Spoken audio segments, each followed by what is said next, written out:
Hey guys, just wanted to do my review of Supergirl, Season 2, Episode 18, Ace Reporter.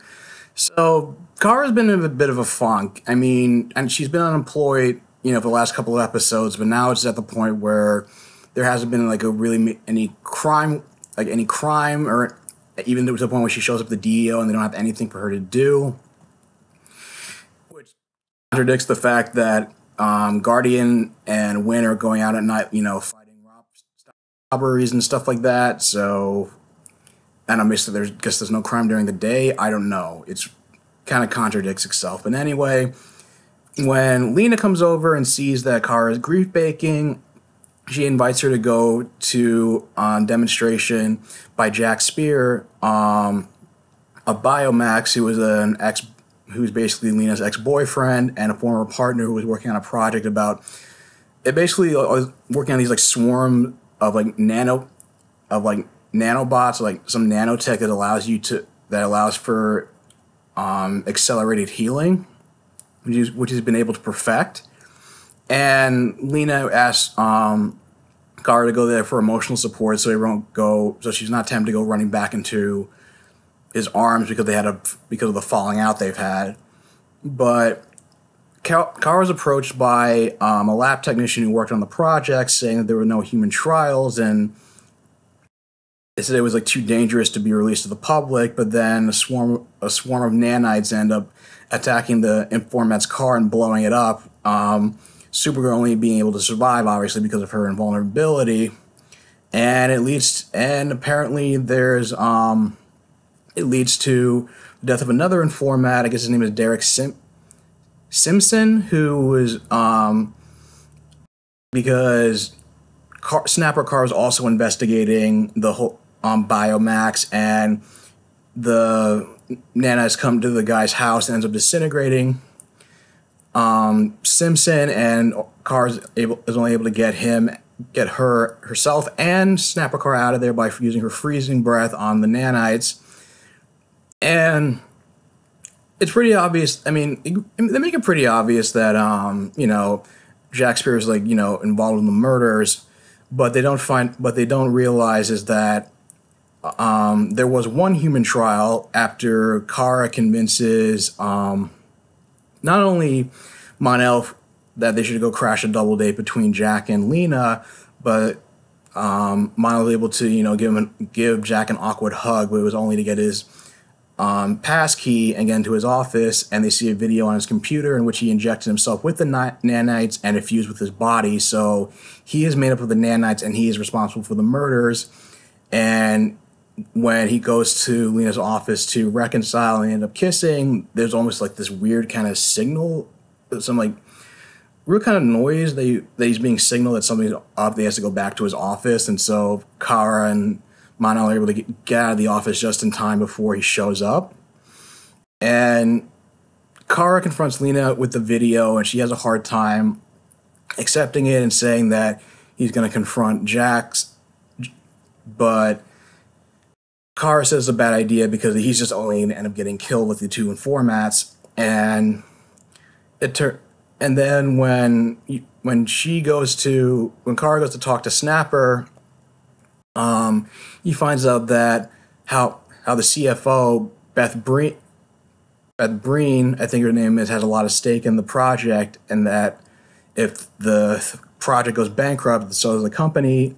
And so when Lena goes to confront Jack about what he's up to, and he says he has no idea what he's talking about, she realizes he's telling him the truth, and then Breen confronts her, realizing that the side effect of being merged with the nanites is that he loses his free will, and that Breen's been able to use his earpiece to control him and basically acting as a figurehead for Biomax. And now Breen wants to merge Lena with the nanites in order to control her in the same way and take control of L Corp.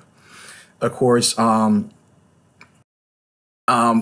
Supergirl shows up just in time and fights with Jax under the mind control, and Lena ends up putting up a good fight against Breen and knocks her out, but she realizes that in order to keep the nanites from, killing Supergirl or hurting her hurting her, that she has to activate an override code, but because Jax is merged with the nanites, it's gonna kill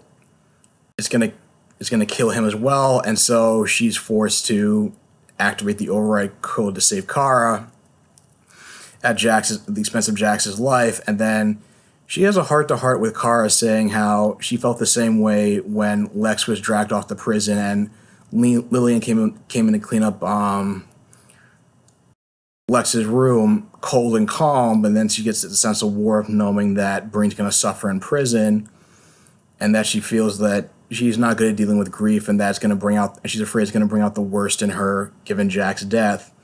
And it kind of hints at that the writers are heading towards them going from friends to bitter enemies, and that maybe she'll have to go through. And her actress Catherine McGrath is contracted through season 3 as a regular now, and apparently they might go through some kind of arc where she goes through enough tragedies that it breaks her, and then they end up having to go, and then Supergirl and Lena are going to have to be at odds.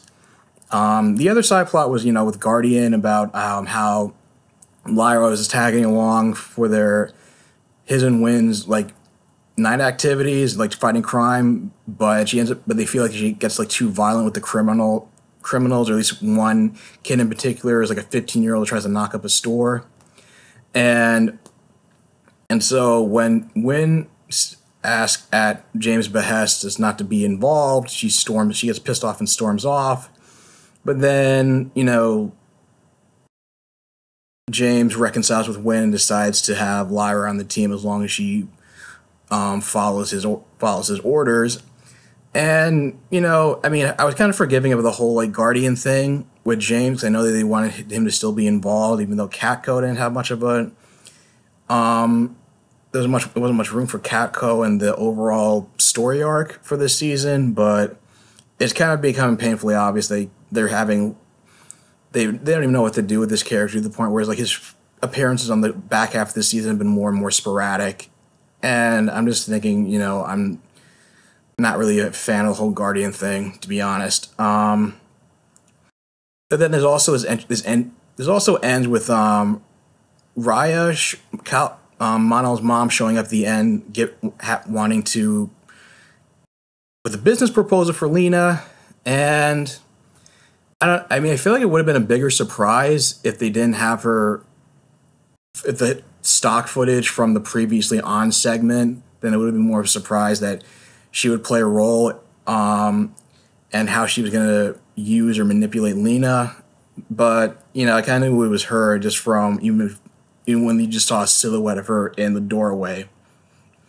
Overall, it was a pretty enjoyable episode. I still feel like this show has the problems of not knowing where to go, and at least the fact that it's they have all these different villains, Rhea and Katniss, and where Lena's gonna go there. I just don't know who's the villain of this story that we should be the most worried about at this point. And who's supposed to be first season of The Flash, it had Reverse Flash and Captain Cold, the latter being a side villain, one being the main villain. And so I was just trying to figure, so I feel like the show doesn't know which role these different villains they're bringing into are gonna take. So that's my only concern about it. But overall, I was happy with this episode. It gave some more depth to Lena.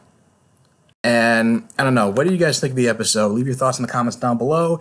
If you like this video, like, share, and subscribe, and I will talk to you guys soon. Take care.